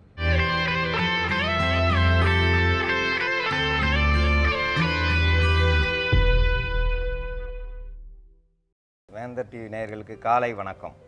நம்ம இப்போ பார்க்க போகிற மருத்துவம் வந்து மூலிகை மருத்துவம். இந்த மூலிகை மருத்துவத்தில் வயிற்று வலிக்கான மருத்துவம். வயிற்று வலி வர்றதுக்கான காரணம்னு நிறைய பேருக்கு தெரியாது. இன்றைக்கி சாப்பிட போகும்போது முதல்ல வந்து இந்த சப்பாத்தி சாப்பிட்றாங்க. சப்பாத்தி சாப்பிட்டு அதுக்கடுத்து வந்து சோறு சாப்பிட்றாங்க. அது வந்து தவறான முறை. முதல்ல வந்து சீக்கிரம் செமிக்கக்கூடிய உணவை சாப்பிட்ணும். முதல்ல வந்து சீக்கிரம் செமிக்காத உணவை சாப்பிட்டாங்கன்னா அவங்களுக்கு கண்டிப்பாக வயிற்றில் வந்து புண்ணு ஏற்படும். ஏன்னா முதல்ல சாப்பிட்ட உணவு வந்து செரிக்காமல் கீழே நிற்கும். சீக்கிரம் செமிக்கிற உணவு மேலே செமிச்சு தன்னால் நிற்கும்போது தொண்டையெல்லாம் எரிய ஆரம்பிச்சிடும். அப்போ வயிறு முழுதும் புண்ணாயிடும். அப்போ முதல்ல வந்து இந்த சப்பாத்தி பரோட்டா சாப்பிட்றதை நிறுத்திட்டு எளிமையாக செமிக்கக்கூடிய சீக்கிரம் செமிக்கக்கூடிய சாப்பாடு, இந்த சிறுதானியங்கள் உணவு இதெல்லாம் சாப்பிட்டு அதுக்கு மேலே நீங்கள் எந்த கடினமான உணவு சாப்பிட்டாலும் வயிறு புண்ணாகாது. நீ சாப்பிடும் பொழுது விட்டு சாப்பிடுவாங்க. சிலர் பார்த்தீங்கன்னா ஒரு தோசை சாப்பிடுவாங்க, சாப்பிட்டு அடுத்த தோசை சாப்பிட்ற வரைக்கும் உட்காந்துருப்பாங்க. அவங்க அம்மா சுட்டுட்டு வர வரைக்கும் காத்திருக்கும்போது முதல்ல சாப்பிட்ட அந்த தோசை வந்து செமிக்க ஆரம்பிச்சிடும். செமிக்க ஆரம்பிக்கும் போது அதில் உள்ள சுரப்பிகள் போய் அதை செமிக்க ஆரம்பிச்சிருக்கும். அதுக்கு மேலே நீங்கள் ரெண்டாவது தோசை சாப்பிடும்போது உங்களால் சாப்பிட முடியாது. ஏன்னா வயிறு நிறைஞ்சா மாதிரி இருக்கும். உள்ள சுரப்பிகள் சுரந்து இந்த சுரப்பியும் சேர்த்து செமிக்கிற ஒரு சுரப்பி சுரந்தால் தான் அது செமிக்கும். அப்போ பார்த்தீங்கன்னா ஒரு தோசை சாப்பிட்றவங்க குண்டாக இருப்பாங்க. ஆனால் வயிற்றுக்குள்ளே முழுவதும் புண்ணாக இருக்கும். தொண்டையெல்லாம் எரிய ஆரம்பிச்சிடும். அடி வயிறெல்லாம் எரியும். இந்த அடி வயிற்று எரிச்சலுக்கு காரணம் நம்ம உணவு பழக்கம் சரியில்லாமல் சாப்பிட்றது தான். சீக்கிரம் செமிக்கிற உணவை முதல்ல சாப்பிட்ணும், மெதுவாக செமிக்கிற உணவை கடைசியில் சாப்பிடணும். இப்படி சாப்பிட்டாங்கன்னா அவங்களுக்கு குடலில் எந்த பாதிப்பு இருக்காது, வயிற்றில் எந்த ஒரு புண்ணும் வராது. இந்த புண்ணு வராமல் தடுக்கிறதுக்கான மருந்தை தான் நம்ம இப்போ பார்க்குறோம். எந்த ஒரு புண்ணு வந்தாலும் முதல்ல அதை வந்து சுத்தம் செய்யணும்னா ஆட்டுப்பால் வந்து நீங்கள் காலையில் இப்போ குடிச்சிங்கன்னா 10வது நிமிஷம் நாக்கில் இருக்கிற புண்ணெல்லாம் ஆறிடும். அதுக்கு அடுத்த அரை மணி நேரத்தில் வயிற்றில் இருக்கிற புண்ணெல்லாம் ஆற ஆரம்பிக்கும். அதனால தான் ஆட்டுப்பாலை வந்து அதிகமாக சாப்பிட்றாங்க. காந்தி அன்றைக்கி ஆட்டுப்பால் சாப்பிட்டாருன்னா அவர் வயிற்றில் புண்ணே இல்லாமல் ஆக்கிறதுக்கும், சர்க்கரை நோய் வராது ஆட்டுப்பால் சாப்பிட்டா, இந்த ரத்த கொதிப்பு வராது, மாலைக்கண் நோய் வராது. இது மாதிரி பல நோய்களை வந்து கட்டுப்படுத்தக்கூடியது ஆட்டுப்பால். இந்த ஆட்டுப்பால் சாப்பிடும்போது குடலில் உள்ள புண்கள் எல்லாம் ஆற ஆரம்பிச்சிடும். உள்ள கல்லீரல், மண்ணீரல் இதெல்லாம் சரியாக ஆரம்பிச்சிடும். அதில் உள்ள உறுப்புகள் கெட்டு போய் அழுகி போயிருந்தாலும் அது மீண்டும் வந்து சரியாகக்கூடியது ஆட்டுப்பால். இந்த ஆட்டுப்பாலை வந்து காந்தி சாப்பிட்டாருன்னா அதிக நாள் வாழணும் தான் சாப்பிட்டாரு, அதிக நாள் வாழ்ந்துக்கிட்டு இருந்தார். அதனால் அந்த ஆட்டுப்பால் வந்து இப்போ யாருக்கும் கிடைக்கிறது இல்லை. ஆனால் கண்டிப்பாக ஆட்டுப்பாலை தேடி பார்த்தீங்கன்னா கிடைக்கும். அதை குடிச்சிங்கன்னா குடலில் இருக்க புண்கள் ஆறும். இன்றைக்கி பார்த்தீங்கன்னா குடலை ஒரு அடி தூரம் வெட்டி எடுத்து போட்டு மீண்டும் இணைக்கிறாங்க. அப்போ இணைக்கும் போது அந்த இடமும் புண்ணாக தான் இருக்கும். ஆனால் அது மீண்டும் மீண்டும் புண்ணாயிட்டு வரும். உடம்பு வந்து சரியாகாது. குடலை வெட்டி எடுத்து போடக்கூடாது. இருக்கிற குடலை காப்பாற்றணும். அந்த குடலை காப்பாற்றுறதுக்கு முக்கியமான மருந்தாக முருங்கைக்கீரை, நம்ம பக்கத்திலேயே கிடைக்கிற முருங்கைக்கீரையை நம்ம யாரும் பயன்படுத்துறது கிடையாது. இது வந்து பஞ்சந்தாங்கின்னு சொல்லுவாங்க. பஞ்சந்தாங்கினா எவ்வளவு பஞ்சம் வந்தாலும் இந்த முருங்கைக்கீரை மட்டும் எங்கே வேணாலும் இருக்கும். ஏன்னா இதை வந்து குச்சியை ஒடிச்சு வச்சாலே முளைக்கக்கூடியது. கீரை அதிகமாக இருக்கும். இந்த கீரையை மட்டும் சமைச்சு சாப்பிட்டு கிராமங்களில் அதிக நாள் வாழ்ந்துக்கிட்டு இருக்காங்க. சாப்பாடே இல்லாமல் கூட வாழ்ந்துருக்காங்க. பஞ்ச காலத்தில் இது வந்து பஞ்சந்தாங்கி இலைன்னு சொல்லுவோம். இந்த முருங்கைக்கீரையை சாப்பிடும்பொழுது அதிக அளவு சத்து இருக்கும். அதிக அளவு வந்து அவங்களுக்கு வந்து போஷாக்கு குறையாமல் இருக்கும். அவங்களுடைய உள் உறுப்புகள் எல்லாத்தையும் பாதுகாக்கும். இப்போ நீங்கள் பார்த்தீங்கன்னா சாதாரணமாக ஒரு இடத்துல போய் வயிற்றுக்குள்ளே ஏதோ புண்ணு இருக்குது அப்படின்னா ஒரு முருங்கைச்சாறு ஒரு உள்ளங்கை இலை விட்டு அதை நக்கி சாப்பிட சொல்லுவாங்க. இந்த மாதிரி சாப்பிட்டு வந்தால் குடலில் உள்ள புண்கள் ஆற ஆரம்பிச்சிடும். தொக்கம் எடுக்கிறேன்னு சொல்லுவாங்க. வயிற்றுக்குள்ளேருந்து ஏதோ இது எடுக்கிறேன், எலும்பு எடுக்கிறேன், வேறு சில மருந்துகள் எடுக்கிறேன்னு வந்து உறிஞ்சி எடுப்பாங்க. அவங்கக்கிட்ட போனாலும் முருங்கைக்கீரை சாறை தான் குடிக்க சொல்லுவாங்க. இந்த முருங்கைச்சாறு சாப்பிடும்போது குடலில் உள்ள புண்கள் ஆற ஆரம்பிச்சிடும்.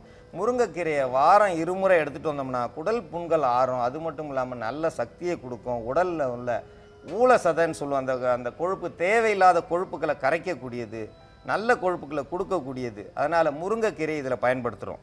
இதோடு சேர்ந்து வெள்ளை மிளகு, இந்த மிளகுல வந்து சின்ன மிளகு இருக்குது, வால் மிளகு இருக்குது, வெள்ளை மிளகு இருக்குது. இந்த மாதிரி 3 வகையான மிளகுகள் இருக்குது. இதில் வெள்ளை மிளகை பயன்படுத்துகிறோம். வெள்ளை மிளகுனுடைய காரத்தன்மை குறைவாக இருக்கும்.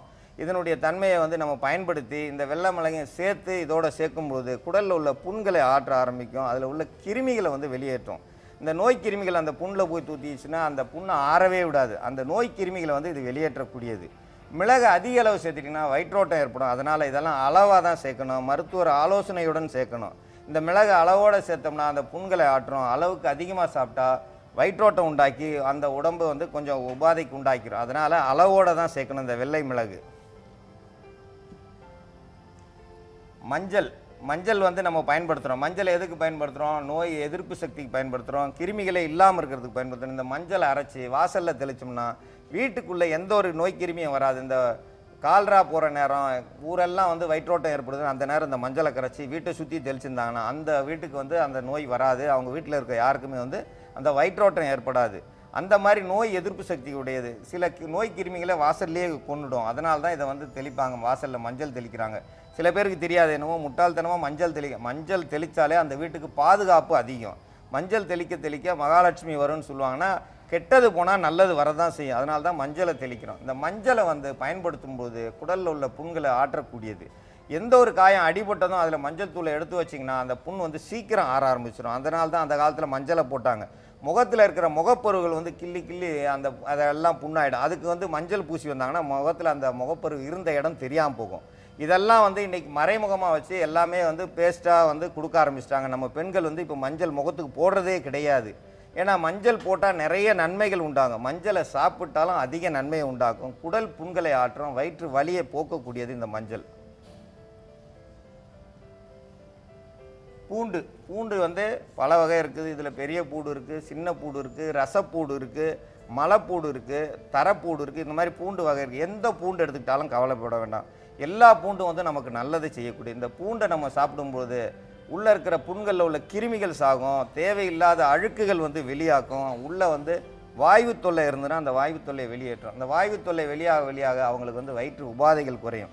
வயிற்றில் புண்ணு வந்துச்சுன்னா ஒரு பக்கம் வயிறு ஊதிக்கிறோம். ஏன் ஊதிக்கிறதுனா அந்த வாயு தொல்லை கூடிரும், வயிறு ஊதிக்கிறோம். வயிறு ஊதிச்சுன்னா அவங்களால அதை சரி செய்ய முடியாது. அப்போ இந்த பூண்டை நம்ம சேர்க்கும்போது வயிறு ஊதுறது குறைஞ்சி அந்த தேவையில்லாத காற்றுக்கள் வெளியாகிரும். ஒன்று வாய் மூலயமா வெளியாகும், இல்லைன்னா ஆசன வாய் மூலயமா அந்த காற்று வெளியாகி அவங்களுக்கு அந்த வலியிலேருந்து குறைங்க. இல்லைன்னா பார்த்தீங்கன்னா எதை சாப்பிட்டாலும் அவங்களுக்கு வயிறில் குத்தும்.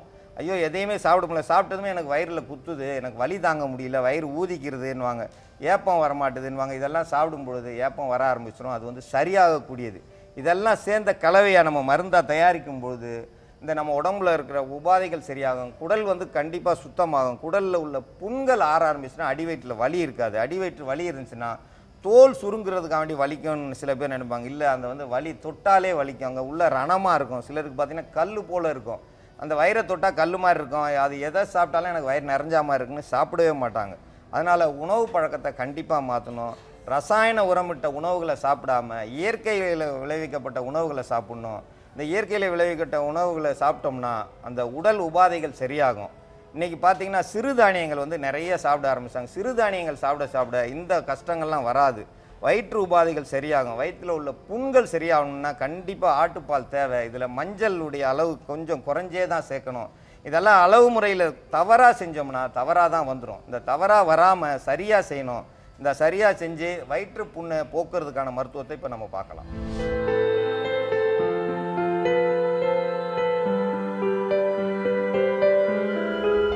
முருங்கைக்கீரை. இந்த முருங்கைக்கீரையை வந்து ஒரு கைப்பிடி அளவு எடுத்து போட்டு அரைக்கணும்.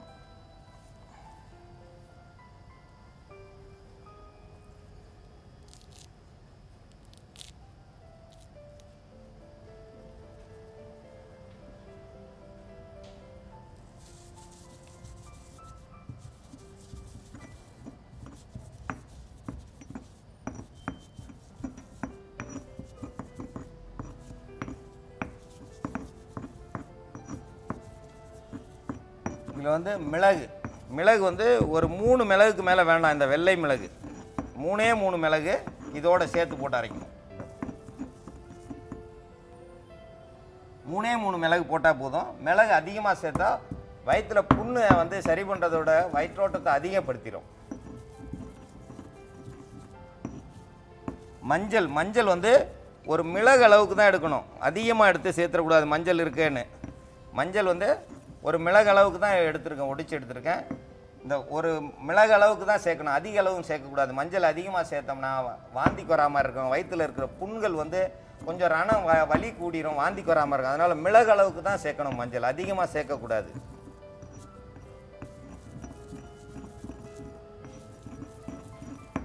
பூண்டில் வந்து ஒரே ஒரு பல் பூண்டு சேர்த்தா போதும், அதிகம் சேர்க்கக்கூடாது. ஒரே ஒரு பல் பூண்டு தான் சேர்க்கணும். அதிகம் சேர்த்தா குடிக்க முடியாது, உள்ள எல்லாம் எரிய ஆரம்பிச்சிடும், புண்ணு வந்து அதிகமாயிரும். அளவோடு சேர்த்தோம்னா மருந்து, அளவுக்கு மிஞ்சினா அமிர்தமும் நஞ்சாயிடும். அப்போ வந்து அந்த பூண்டை வந்து சரியான முறையில் ஒரே ஒரு பல் அளவுக்கு சேர்த்தா போதும். நீங்கள் பார்த்தீங்கன்னா மலேசியாவிலலாம் பெரிய பெரிய பூண்டு இருக்குன்றாங்க. இது வந்து பூண்டினுடைய அளவு கொஞ்சமாக தான் இருக்கணும். சின்ன பூண்டு நாங்கள் காட்டுற அளவுக்கு சின்ன பூண்டு, இதில் ஒரு பல் மட்டும் சேர்த்தா போதுமானது. பூண்டுனா அது வந்து 1/2 கிராம் தான் இருக்கும். அந்த பூண்டினுடைய எடை வந்து 1/2 கிராம் தான் இருக்கும். ஏன்னா அவங்க வந்து அளவு முறை கேட்குறாங்க. எங்கள் பக்கத்தில் ஒரு பூண்டு வந்து பெரிய பெரிய பல்லாக இருக்குது, வெளியிலேருந்து வர்றதால பூண்டினுடைய அளவு தெரியலன்றாங்க. ஆனால் 1/2 கிராம் அளவுக்கு பூண்டு சேர்த்தா போதுமானது.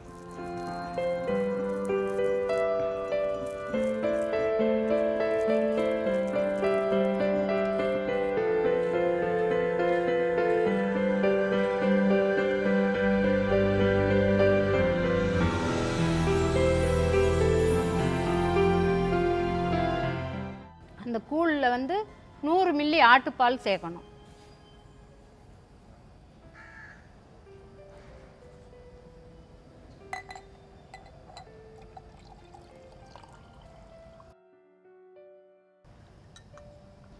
அந்த ஆட்டுப்பாலோட மருந்தை நல்லா கலக்கி காலையில் 7 நாட்களுக்கு வந்து இந்த மருந்து கலந்த பால் 100 மில்லி அளவு காலையில் 7 நாளைக்கு சாப்பிட்டுட்டு வந்தோம்னாக்கா வயிற்று புண்ணுங்க எல்லாமே வந்து ஆறிடும். பெரியவங்க குழந்தைக்கு வந்து 50 மில்லி கொடுக்கலாம், பெரியவங்க வந்து 100 மில்லி அளவு 7 நாட்களுக்கு காலையில் வெறும் வயிற்றில் குடிக்கணும். அப்படி சாப்பிட்டுட்டு வந்தாங்கனாக்கா 7 நாளையில் இந்த புண்ணு ஆரம்பிச்சிடும். இதில் வந்து ஆட்டுப்பால் ஏன் சேர்த்துருக்குறோம்னா இதனுடைய காரத்தன்மையை குறைக்கிறது. கண்டிப்பாக வந்து இந்த முருங்கை இலையை சாப்பிட்டிங்கன்னா வாந்திக்கு வரா மாதிரி இருக்கும். நீங்கள் கொமட்டும், சில பேர் நீங்கள் சாதாரணமாக பார்க்கலாம், நம்ம தினந்தோறும் சாப்பிட்றோமே அப்படின்னு, அது வந்து கொமட்ட ஆரம்பிச்சிடும். இந்த கொமட்டையில் போக்குறதுக்கு இந்த பூண்டை சாதாரணமாக சாப்பிட்டா தொண்டையெல்லாம் எரியும், இந்த மிளகை சாப்பிட்டாலும் எரியும். இது எல்லாத்தோடையும் சேர்த்து நம்ம பால் சேர்க்கும்போது இது சாப்பிட்டிங்கன்னா ருசியாக இருக்கும். வெறும் பால் சாப்பிட்டா மாதிரி இருக்கும். அந்த உள்ளே படும்போதே, உள்ளே இருக்க ரணத்தில் படும்போதே சுகமாக இருக்கும். அடி வயிற்றுக்குள்ளே போகும்போது நமக்கு தெரியும் அங்கே உள்ளே ஆறுறது. அந்த புண்ணு ஆற வலி குறையும். வலி குறையும் பொழுது அவங்களுக்கு வயிற்றில் எந்த வகையான பாதிப்பு இருக்காது. இதை வந்து பெண்கள் அதிகமாக சாப்பிட்லாம், ஆண்கள் சாப்பிட்லாம், குழந்தைகளுக்கும் கொடுக்கலாம், தவறு கிடையாது. இதை கொடுத்தோம்னா சீக்கிரமாக குறைஞ்சதில் ஒரு 7லேருந்து 14 நாளுக்குள்ளே வயிற்றில் இருக்க புண்கள் வந்து ஆற ஆரம்பிச்சிடும். அது அவங்க தேவைக்கேற்ப, புண்ணு வந்து அதிகமாக இருந்தால் தேவைக்கேற்ப அவங்க ஒரு 10 நாள் சேர்த்து குடிக்கலாம், தப்பு கிடையாது. தினந்தோறும் குடித்தாலும் தவறு வராது. இந்த முருங்கை இலையை பார்த்தீங்கன்னா கண்டிப்பாக வந்து ஒரு சின்ன நெல்லிக்காய் அளவுக்கு தான் அரைச்சி எடுக்கும்போது இவ்வளோ தான் சேர்ந்துருக்கு. ஒரே ஒரு பல் பூண்டு, இதில் வந்து 3 வெள்ளை மிளகு, இதோடு சேர்ந்து ஒரு மிளகு அளவுக்கு தான் மஞ்சள் சேர்த்துருக்கோம். இது எல்லாம் கலந்த கலவையோட 100 மில்லி ஆட்டுப்பால் கலந்துருக்கும். இது வந்து காரம் இருக்காது, எரிச்சல் இருக்காது, எந்த ஒரு ருசியும் தெரியாது. அப்போ குடிக்கும்போது சுகமாக இருக்கணும். எந்த ஒரு மருந்தை சாப்பிட்டாலும் சுகமாக இருக்கணும். மருந்தை வந்து மருந்தாக குடிக்கக்கூடாது, ஒரு விருந்து மாதிரி சாப்பிடணும். எந்த ஒரு மருந்தை நீங்கள் போய் சாப்பிட போனாலும் அங்கே போனால் குடிக்க முடியாதியா, வாந்தி வந்துருமியா அப்படின்வாங்க. அந்த வாந்தியே வரக்கூடாது. எந்த மருந்து சாப்பிட்டாலும் விரும்பி சாப்பிடணும். இதை நீங்கள் இப்போ சாப்பிட்டோம்னா சுகமாக இருக்கும். உள்ளே போகும்பொழுதே தொண்டை எரிச்சலாக உடனே குறையும். அந்த வயிற்றுக்குள்ளே எரியிறத அப்போவே அடங்கும். வயிற்றில் இருக்கிற அந்த வாயு வந்து உடனே ஒரு 5 நிமிஷத்தில் வெளியாக ஆரம்பிச்சிடும். வாயு வெளியாகும்போது வயிற்று வலி குறைய ஆரம்பிச்சிடும். வயிற்று வலி குறையும் போது வயிற்றில் இருக்க புண்கள் ஆற ஆரம்பிச்சிடும். வயிற்று புண்ணுக்கு வந்து இது ஒரு முக்கியமான மருந்து. இன்றைக்கி பார்த்தீங்கன்னா குடலை வெட்டி வெளியில் போடுறாங்க. குடலை வெட்டக்கூடாது. எந்த ஒரு பொருளையும் அதை வந்து சரியாக்கணும். வெட்டி போடுறது ஒரு பெரிய காரியமே இல்லை. வெட்டாமல் வந்து அவங்க உடலை வந்து பாதுகாக்கணும். இது வந்து நம்ம பக்கத்திலே இருக்குது. முருங்கை வந்து யார் வீட்டுக்கிட்டேயும் போனாலும் இருக்குது. ஏன் கடத்தெருவுக்கு போனாலும் கிடைக்கும், எங்கே போனாலும் கிடைக்கும். முருங்கை எந்த தவறும் செய்யாது.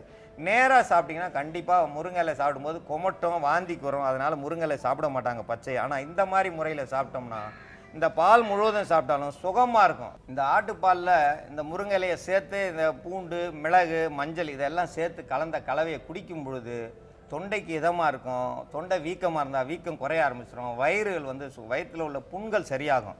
இதை பெரியவங்க, சிறியவர்கள், பெண்கள் யாராக இருந்தாலும் சாப்பிடலாம். யார் சாப்பிட்டாலும் நல்லதை செய்யும். நல்லதை செய்கிறத எல்லாரும் நீங்கள் சாப்பிடணும். எல்லாருக்கும் நல்லது கிடைக்கணுன்றதுக்காக வேண்டி தான் இந்த மருத்துவத்தையே சொல்லி கொடுக்குறோம். இதை எல்லாரும் பயன்பெற வேண்டும் என்று கேட்டுக்கொள்கிறேன். சாந்தினி, என்னோட ஆம்பிஷன் வந்து ஆக்டர் ஆகுது அப்படின்னு சொன்னேன் இல்லையா? ஸோ உங்களோட ஆம்பிஷன் என்ன அப்படின்னு கொஞ்சம் சொல்லுங்களேன். எனக்கு வந்து ப்ரொடக்ஷன்ஸ் ஆரம்பிக்கணும்னு ரொம்ப ஆசை. ஓகே, அப்போ உங்கள் நம்பர் கொடுத்துறேன், எனக்கு ரொம்ப தேவைப்படும். கண்டிப்பா கண்டிப்பா. ஓகே, பட் வந்து இதில் எவ்வளோ தூரம் நீங்கள் வந்து உறுதியாக இருக்கீங்க கண்டிப்பாக நடக்கும் அப்படின்னு? எவ்வளோ தூரம்? கண்டிப்பா நடக்கும், அதுக்கான பிளான்ஸ் நான் இப்போயே ஆக்சுவலாக ஸ்டார்ட் பண்ணிட்டேன். பட் ஸ்டில் வந்து எங்கள் வீட்டில் வந்து ஜாதகம் ஜோசியம் அது மாதிரிலாம் ரொம்ப நம்பிக்கை இருக்கிறதுனால அவங்களும் பார்த்து எல்லாரும் சொல்லிட்டாங்க இந்த பொண்ணு கண்டிப்பாக ஒரு கம்பெனி ஆரம்பிப்பாங்க அப்படின்ற மாதிரி. இதெல்லாம் கூடவா ஜாதகத்தில் சொல்கிறாங்க? கண்டிப்பாக சொல்கிறாங்க ராம். ஓகே, எனக்கு அதை பற்றிலாம் கவலை இல்லை. இன்னைக்கு நாள் அப்படியே ஓட்டினா போதும், நல்லபடியாக போனால் போதும் அப்படின்ற பயம் தான் எனக்கு இருக்கு. ஸோ அதை சொல்றதுக்காக தான் யதார்த்த ஜோதிடர் ஷெல்வி காத்துட்டு இருக்காரு. பார்த்துடலாமா? பார்த்துடலாம். இது யோகம் நல்ல யோகம்.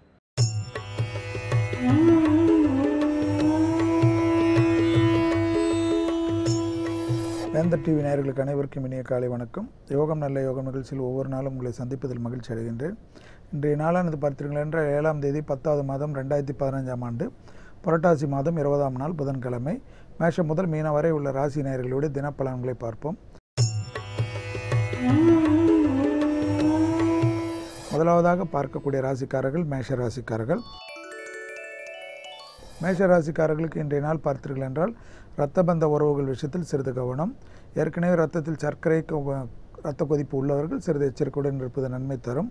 இரத்தபந்த உறவுகளுக்கு உங்களுக்கும் ஏதேனும் வாக்குவாதம் இருந்தால் விட்டு கொடுத்தல் நீங்களாக இருப்பது பல விதத்தில் நன்மையும் அனுகூலத்தையும் ஏற்படுத்தி தரும். குடும்பத்தில் உள்ள பெற்றோர் பெரியோருடன் சிறிய வாக்குவாதங்கள் இன்று மொத்தமாக உங்களுக்கு இருக்கிற நிம்மதியை கெடுத்து விடலாம். வெளிவட்டாரத்திலோ உத்தியோகத்திலோ தொழில் அமைப்பிலோ ஒரு குறைபாடும் காணப்படவில்லை.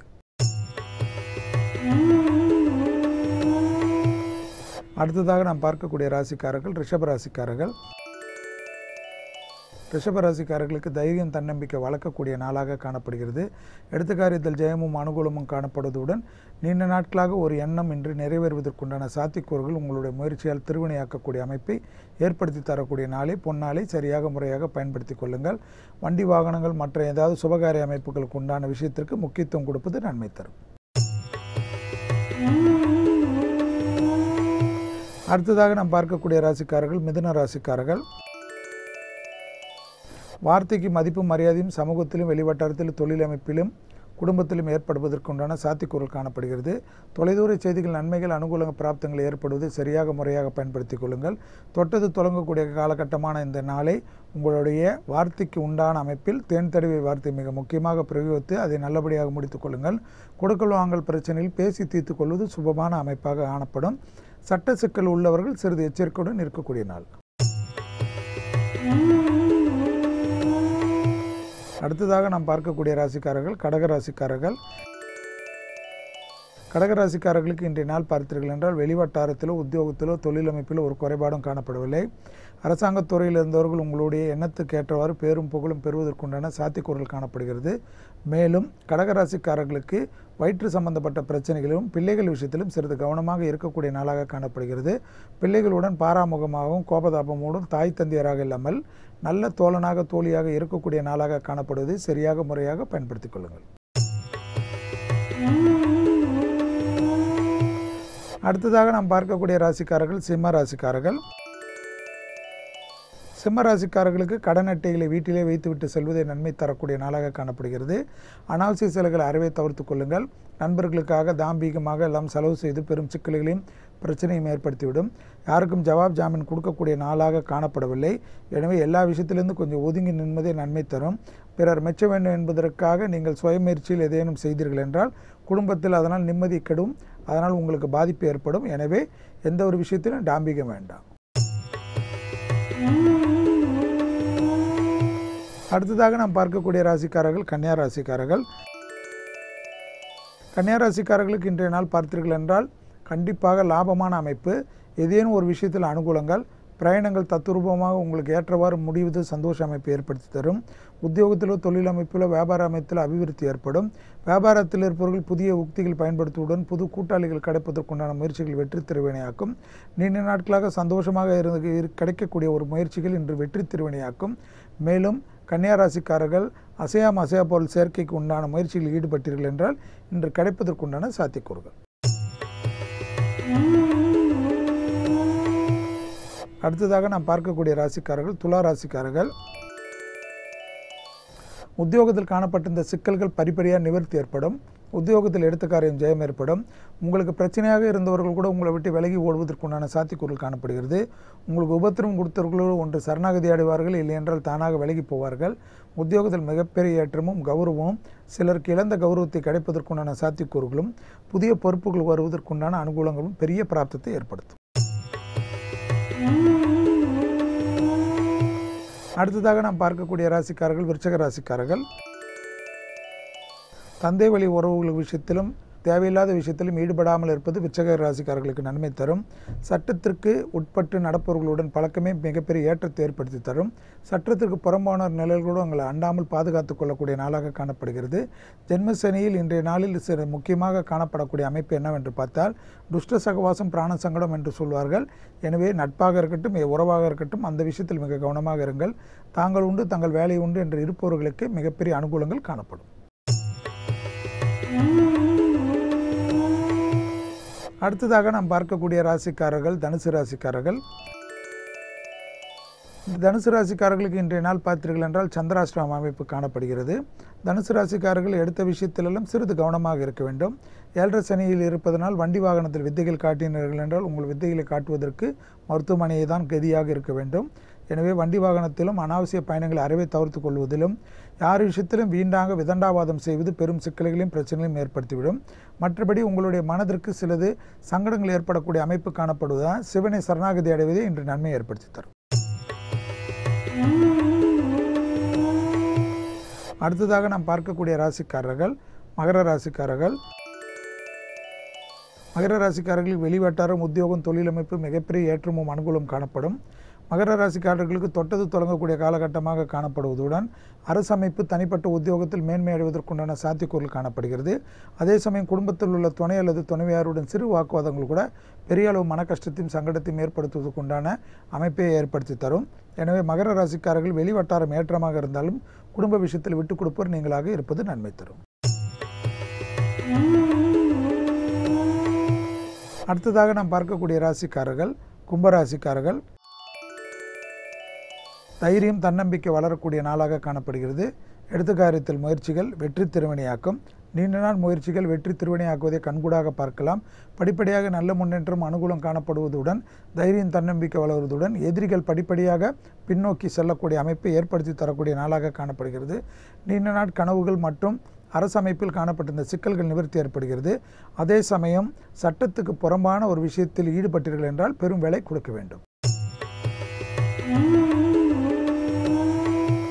அடுத்ததாக நாம் பார்க்கக்கூடிய ராசிக்காரர்கள் மீன ராசிக்காரர்கள். மீன ராசிக்காரர்களுக்கு அடிவயிறு பிள்ளைகள் விஷயத்தில் சிறிது கவனமாக இருப்பது நன்மை தரும். மீன ராசிக்காரர்களுக்கு பெற்றோர் மற்றும் உறவினரிடம் சிறு வாக்குவாதங்கள் கூட நிம்மதியற்ற தன்மை ஏற்படுத்திவிடும். மற்றபடி அனுகூலங்கள் ஏற்றங்கள் எல்லாம் காணப்படுவதை சரியாக முறையாக பயன்படுத்திக் கொள்ளுங்கள். நீண்ட நாட்களாக எதிர்பார்த்திருந்த கடன் அமைப்பு, வங்கி கடனாக இருக்கட்டும், தனியார் கடனாக இருக்கட்டும், தொழில் அமைப்புக்காக எதிர்பார்த்திருந்தவர்கள், அசையா பொருள் சேர்க்கைக்காக எதிர்பார்த்திருந்தவர்கள் அதற்குண்டான அனுகூல பிராப்தங்கள் ஏற்படுவதை கண்கூடாக பார்க்கலாம். முயற்சிகள் திருவினையாக்கக்கூடிய நாளாக காணப்பட்டாலும் குடும்பத்தில் உள்ள பிள்ளைகள் விஷயத்தில் வாக்குவாதம் இல்லாமல் இருப்பது மீன ராசிக்காரர்களுக்கு யோகத்தை ஏற்படுத்தி தரும். மீண்டும் நாளை யோகம் நல்ல யோகம் நிகழ்ச்சியில் சந்திப்பதில் மகிழ்ச்சி அடைகின்றேன். நன்றி, வணக்கம். ஸோ ராம், என்ன உங்க ராசிக்கு என்ன பலன் கேட்டுக்கிட்டீங்களா இன்னைக்கு? கேட்டுக்கிட்டேன், ரொம்பவே பாசிட்டிவாக சொல்லியிருக்காரு. ஸோ இன்னிலேருந்து என் ஃபியூச்சர் பிளானெல்லாம் நான் ஸ்டார்ட் பண்ண போகிறேன். அப்போ இன்னிலேருந்து ஸ்டார்ட் பண்ண போறீங்க. சரி, ஓகே. என்னதான் வந்து நம்ம இன்னைக்கு நிறைய லைஃப் ஸ்டைல் செக்மெண்ட்ஸ் பார்த்தா கூட இன்னைக்கான உலக நடப்பையும் நாட்டு நடப்பையும் தெரிஞ்சுக்கிறதுக்காக அடுத்ததா வேந்திரன் இளங்கதிர் காலை செய்திகள் காத்துட்டு இருக்கு. அதை பார்க்கலாம். பட் அதுக்கு முன்னாடி நம்ம கிளம்பிடலாம். இதே மாதிரி நிறைய இன்ட்ரெஸ்டிங்கான செக்மெண்ட்ஸோட நாளைக்கு உங்களை வந்து சந்திக்கிறோம். அதுவரை உங்களிடமிருந்து விடைபெறுவது உங்கள் Arjun Ram and Chandini Mathivanan and entire team of புத்தம் புது காலை. பாய்.